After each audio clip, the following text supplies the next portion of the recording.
नमस्ते दोस्तों, आप देख रहे हैं इन्फिनिटी साइंस क्लब और मैं हूं आपका दोस्त हेमंत। पिछले वीडियो में हमने देखा कि बायोडाइवर्सिटी क्या है, उसके टाइप्स क्या है और इसका इम्पोर्टेंस क्या है। अगर आपने वो वीडियो नहीं देखा होगा तो मैंने डिस्क्रिप्शन बॉक्स में लिंक दी है, आप पहले वो देखो। ये है second part of that biodiversity video. इसमें क्या जानेंगे, तो इसमें हम जानेंगे कि ये बायोडाइवर्सिटी के लिए थ्रेट्स क्या है और इसे कंजर्वेशन के लिए क्या उपाय है। बायोडाइवर्सिटी को अलग अलग थ्रेट है, तो कौन से है? तो उसमें पहला है हैबिटेट लॉस। अभी हैबिटेट लॉस क्या है? तो हैबिटेट लॉस मतलब losses of the population of interbreeding organism. इसमें हमारे इस प्लेनेट पर human, plants, animal and birds सबका बराबर हक है। फिर भी उनमें से कुछ प्रजातियां उनके होम या हैबिटेट मानव द्वारा या नेचर द्वारा छीन लेने से नष्ट होने के कगार पे है। अब जो भी कुछ प्राणीज हैं, मानव के जो एक्टिविटीज है, उनकी वजह से कुछ के जो होम है वो नहीं रहे, नष्ट हुए, इसलिए वो जो प्रजातियां है, वो स्पेसीज है, वो नष्ट होने के कगार पे है। मतलब उनके जहाँ घर थे अब वहाँ किसी ने और ने कब्जा कर लिया। ये सबसे बड़ा थ्रेट है बायोडाइवर्सिटी के लिए। अब जानेंगे कि ऐसे कौन से फैक्टर है जिससे ये हैबिटेट लॉस डिपेंड होता है। उसमें पहला है डिफॉरेस्टाइजेशन। डिफॉरेस्टाइजेशन मतलब नाम में ही सब कुछ है। तो फॉरेस्ट या ग्रासलैंड को एग्रीकल्चर या डेवलपमेंट के लिए क्लियर किया जाता है और उससे कुछ प्रजातियों को रहने के लिए घर नहीं मिलता, तो ये डिफॉरेस्टाइजेशन ये एक उसका फैक्टर है। दूसरा है डिस्ट्रक्शन ऑफ वेटलैंड। तो पोल्यूशन या ड्रेनिंग या डिग्रेडेशन, इससे वजह से ये डिस्ट्रक्शन ऑफ वेटलैंड होता है। तीसरा और सबसे बड़ा फैक्टर है डेवलपमेंट। डेवलपमेंट क्या? तो डैम के कंस्ट्रक्शन के लिए या इंडस्ट्री के लिए या अर्बनाइजेशन के लिए हम बहुत सारी ज़मीन एक्वायर करते हैं। तो उससे क्या होता है कि बहुत सारे जो वहाँ रहने वाले जो एनिमल्स है या लिविंग ऑर्गेनिज्म है, उनका क्या होता है, बहुत सारा लॉस होता है और उनका हैबिटेट लॉस होता है। तीसरा है हैबिटेट फ्रैगमेंटेशन।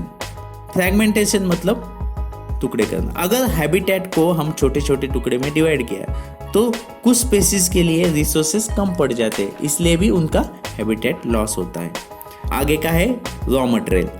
हम नेचर से बहुत सारे रॉ मटेरियल लेते हैं, जिनमें वाइल्ड प्लांट है या किस वाइल्ड प्लांट के क्या हम क्या करते हैं कि उनसे हम हाइब्रिड सीड बनाते हैं और उसके बाद में क्या होता है कि जो वाइल्ड प्लांट है उनकी प्रजाति नष्ट हो जाती है और सिर्फ हाइब्रिड प्लांट ही रहते हैं। तो इसके रॉ मटेरियल यूज़ करते हैं, उसकी वजह से भी ये भी एक फैक्टर है ये हैबिटेट लॉस के लिए।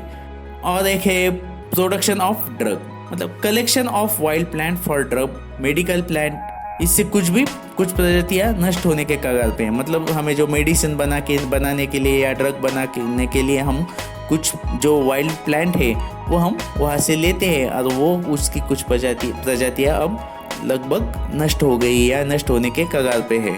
तो ये हो गए हैबिटेट लॉस के लिए जो फैक्टर्स है। सेकंड थ्रेट ऑफ बायोडाइवर्सिटी है poaching. Poaching means illegal killing और hunting of animal and plant. इसमें इल्लीगल ज़्यादा इम्पोर्टेंट है कि इल्लीगल किलिंग करते हैं। हालांकि ये नेशनल क्राइम है, हंटिंग करना ये एक नेशनल क्राइम है, लेकिन फिर भी ये होता है। तो पोचिंग के क्या है कि दो टाइप्स होते हैं। एक सब्सिस्टेंस पोचिंग, मतलब उसमें क्या होता है कि उसमें killing of animal for surviving के लिए एनिमल को किल करते हैं। और दूसरा क्या है, उसमें दूसरा टाइप क्या है, तो कमर्शियल पोचिंग। उसमें क्या होता है कि hunting of animal for selling their parts, उनके जो पार्ट्स हैं उसको सेल करने के लिए हम कमर्शियल पोचिंग करते हैं। तो ये पोचिंग जिस फैक्टर पर डिपेंड है वो कौन से है वो भी जान लेते हैं। पहला है ह्यूमन पॉपुलेशन। अर्थ पर सबसे ज़्यादा पॉपुलेशन किसका है? तो है ह्यूमन का। जैसे ही पॉपुलेशन बढ़ता है तो उसका प्रेशर किस पे पड़ता है? तो फॉरेस्ट रिसोर्स पर पड़ता है और ये पोचिंग बढ़ जाती है। दूसरा एक फैक्टर है कमर्शियल एक्टिविटी। कमर्शियल एक्टिविटी में क्या आता है कि ह्यूमन कमर्शियल एक्टिविटी की वजह से मतलब पोचिंग बढ़ती है। कैसे? तो human fur, skin and bone या टीथ ऑफ एलिफेंट, टर्टल, इसका क्या करते हैं? व्यापार करते हैं और इसका इसको बेचते हैं, खरीदते हैं, और उसके वजह से भी ये पोचिंग होता है। तो ये भी एक फैक्टर है। उसमें तीसरा थ्रेट है man and wild life conflict. तो ये क्या होता है? कॉन्फ्लिक्ट मतलब झगड़ा, एक तरफ से। तो ह्यूमन एंड वाइल्ड लाइफ में जो इंटरेक्शन होता है उसका कभी कभी निगेटिव इम्पैक्ट पड़ जाता है। किस पर? तो ह्यूमन पे भी पड़ता है, वाइल्ड लाइफ पर पड़ता है, और कभी कभी उसके रिसोर्सेस पर भी इम्पैक्ट पड़ता है, और उसकी वजह से क्या होता है? कॉन्फ्लिक्ट होता है या कॉन्फ्लिक्ट बढ़ता है। तो ये कॉन्फ्लिक्ट के लिए भी वेरियस फैक्टर्स है। तो कौन से फैक्टर है? पहला तो है श्रिंकिंग ऑफ फॉरेस्ट, मतलब जिससे वाइल्ड लाइफ को लिविंग स्पेस या फूड के लिए फॉरेस्ट से बाहर मूव होना पड़ता है। मतलब जो फॉरेस्ट में रहते हैं वो श्रिंकिंग ऑफ फॉरेस्ट कम होता गया, तो वो वहाँ से बाहर जाते हैं, और वो कहाँ आते हैं? फिर ह्यूमन हैबिटेट में आते हैं, और उससे कॉन्फ्लिक्ट बढ़ सकता है। दूसरा है कि कभी कभी क्या होता है कि एनिमल सफ़र फ्रॉम पेन, उनको कुछ पेन होता है और उसकी वजह से वो ह्यूमन पे अटैक कर देते हैं। कभी कभी फीमेल वाइल्ड लाइफ होती है, वो अपने बच्चों के सुरक्षा के लिए या उसे बचाने के लिए भी अटैक कर देती है।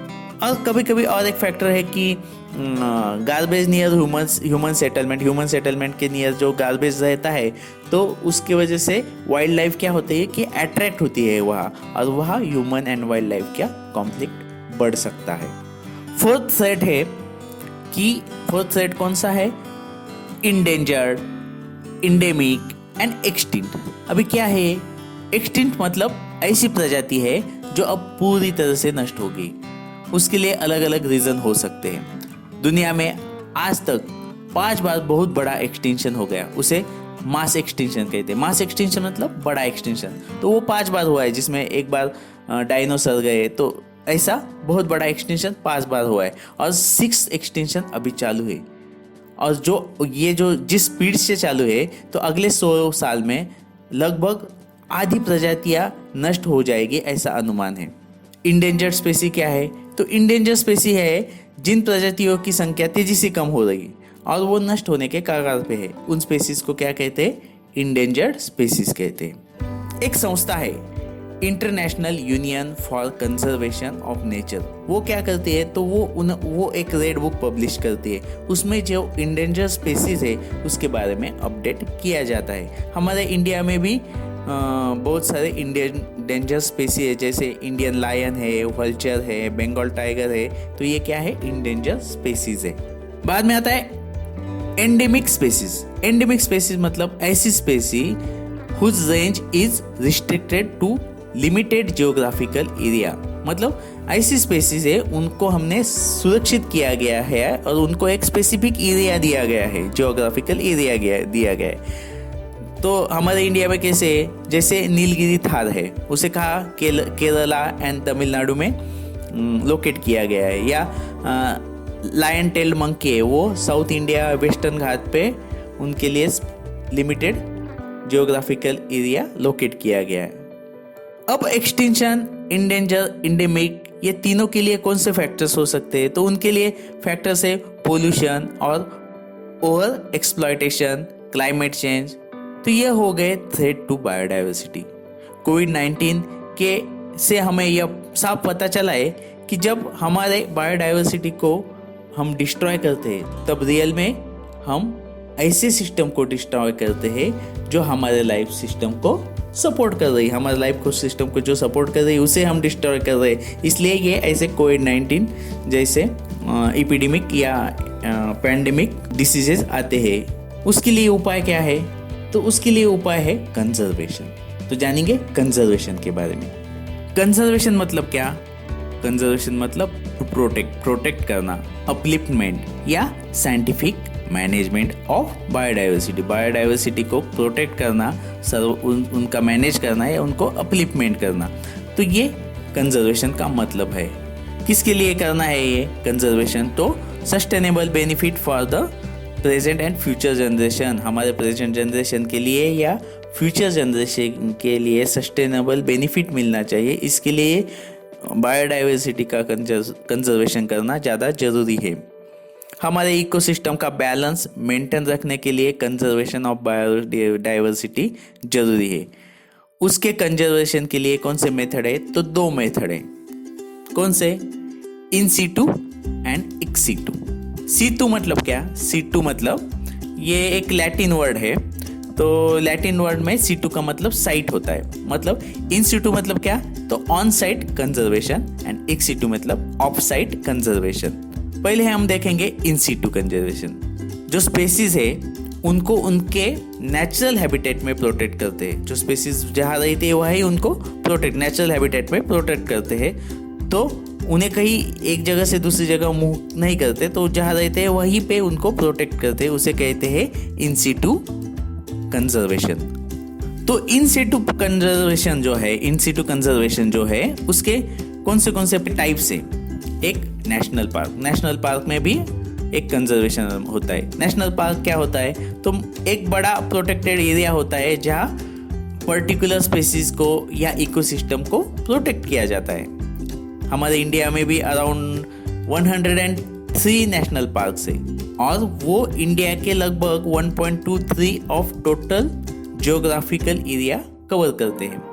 नेशनल पार्क में क्या अलाउड होता है? तो नेशनल पार्क में सिर्फ टूरिज्म अलाउड होता है। यहाँ animal grazing, hunting of animal या कलेक्शन ऑफ प्रोडक्टिव मटेरियल, ये सब के लिए प्रोहिबिशन है, इसको प्रोहिबिटेड किया है। तो इंडिया में कौन से नेशनल पार्क है? तो इंडिया में बहुत सारे नेशनल पार्क है। मैंने बताया कि अराउंड 103 है, जैसे पेरियार है केरल में। तो ऐसे बहुत सारे नेशनल पार्क हैं। कंजर्वेशन का दूसरा टाइप है वाइल्ड लाइफ सेंचुरीज। सेंचुरीज क्या होता है? तो यह एक बड़ा प्रोटेक्टेड एरिया होता है जहाँ पर्टिकुलर स्पीसीज को प्रोटेक्ट किया जाता है। तो इंडिया में बहुत सारे सेंचुरीज है। कितने हैं? अराउंड 530 वाइल्ड लाइफ सेंचुरीज है और वे अराउंड इंडिया के 2.58% टोटल लैंड को कवर करते हैं। उनमें से मैक्सिमम जो सेंचुरीज है, मैक्सिमम सेंचुरीज कहाँ है? अंडमान निकोबार में है। इसमें हमें हंटिंग या ह्यूमन एक्टिविटी अलाउ नहीं होती, लेकिन हम animal grazing and collection of productive material हम यहाँ से कर सकते और इसके लिए परमिटेड है ये चीज़ें। तो कौन सी है वाइल्ड लाइफ सेंचुरीज? तो इंडिया में बहुत सारी है, जैसे नेलापट्टू है जो बर्ड सेंचुरीज है, वो आंध्र प्रदेश में है। कर्नाला बर्ड सेंचुरीज है महाराष्ट्र में। सरिस्का टाइगर रिजर्व है राजस्थान में। गिर वाइल्ड लाइफ है ये गुजरात में। तो ऐसे बहुत सारे around 530 wild life sanctuaries India में है। इन सीटू का तीसरा प्रकार कौन सा है? तीसरा टाइप कौन सा है? तो बायोस्फीयर रिजर्व। बायोस्फीयर मतलब क्या? तो एक बहुत बड़ा, मतलब सेंचुरी से भी बड़ा, बहुत बड़ा एरिया होता है। उसे मल्टीपर्पज रीजन के लिए प्रोटेक्ट किया जाता है और यूनेस्को द्वारा उसको रिकॉग्नाइज किया जाता है। इसमें नेशनल पार्क और वाइल्ड लाइफ सेंचुरीज होते हैं। ये इन्वायरमेंट के बारे में अवेयरनेस निर्माण करने के लिए होता है। उसके कौन से एग्जाम्पल है? एक पंचमढ़ी है, जो पंचमढ़ी बायोस्फीयर रिजर्वायर है, वो कहाँ है? तो वो एमपी में है। उसमें अराउंड 2 सेंचुरीज आते हैं एंड 1 नेशनल पार्क आता है। तो इसमें जो है ये बहुत बड़ा एरिया होने के वजह से इसमें कम रिस्ट्रिक्शन होता है। इंडिया में कुल 18 बायोस्फीयर रिजर्व होते हैं, जैसे नीलगिरी है, कच्छ है, नंदा देवी है। तो ये हो गए इन सीटू का बायोस्फीयर रिजर्वायर के बारे में मैंने बताया। अब हम जानेंगे एक्स सीटू मतलब क्या? Offsite conservation. उसे क्या कहते हैं? Offsite conservation. जो इंडियन स्पीसीज होते हैं उसको या प्लांट को या एनिमल को, उनके ब्रीड को, उनके नेचुरल जो हैबिटेट रहता है उससे बाहर प्रोटेक्ट किया जाता है। पर्टिकुलर स्पीसीज को पर्टिकुलर हैबिटेट में रखा जाता है और इसका कंट्रोल ह्यूमन के हैंड में होता है। जैसे जीन बैंक है, डीएनए बैंक है, सीड बैंक है, बॉटनिकल गार्डन है, जूलॉजिकल गार्डन है। तो ये इसके टाइप हो गए। तो ये हो गए कंजर्वेशन के 2 टाइप। इसके अलावा भी है कि अफॉरेस्टेशन मतलब क्या? अफॉरेस्टेशन का मतलब क्या कि ट्री प्लांटेशन और रेगुलेट फॉरेस्ट फायर जो होता है उसे रेगुलेट करना, या सेमिनार लेना, प्रोग्राम लेना, या कुछ रूल्स बनाना, हंटिंग रेगुलेशंस लाना। तो इसके ये भी बायोडाइवर्सिटी को कंजर्व करने के लिए कुछ उपाय है।